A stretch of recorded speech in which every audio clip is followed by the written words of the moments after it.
Fumer ou se mettre au vert, il faut choisir désormais. Et la ville de Strasbourg a tranché à partir de maintenant, cigarettes interdites dans tous les espaces verts. Une question de santé publique et de pollution des sols. Interdire les cigarettes, du coup, ce sera avantageux pour les personnes qui se baladent et ça ferait moins de pollution dans les parcs. L'an prochain, fumer dans les parcs vous coûtera 38 € et jeter un mégot 68 €. C'est pas normal de se retrouver un mois après avec le même individu qui m'a menacé de me mettre une balle dans la tête, parce que c'était ça mon histoire. Les pompiers en ont ras le casque, marre d'être agressés alors qu'ils sont là pour sauver des vies. Le major Quentin Grégoire encourage ses sapeurs-pompiers à déposer plainte systématiquement. Il faut que les citoyens comprennent que les membres du personnel de la zone de secours sont là pour leur venir en aide, pour eux, pour les biens. Et l'agresseur risque de 6 mois à plusieurs années de prison. Le canton de Lucerne autorise formellement les toilettes unisexes. C'est un changement qui n'est pas anecdotique. Et c'est même un débat national. Pour ce conseiller national, les WC séparés hommes-femmes, ça coûte trop cher et c'est archaïque.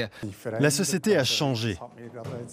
Une femme m'a dit qu'elle ne savait plus quelle toilette choisir lorsqu'elle accompagne son mari atteint de démence.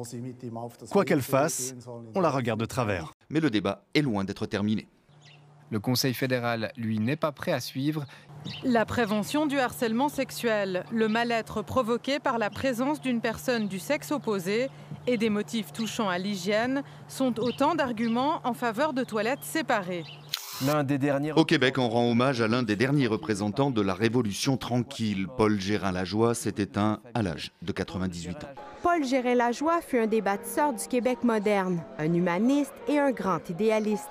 Il a entièrement révolutionné le système éducatif. Imaginez tout le système d'éducation, de A à Z relevait de l'Église. Sa stature dépasse celle d'un seul parti politique. C'est un homme qui appartient à l'histoire du Québec, donc à toutes les Québécoises et à tous les Québécois.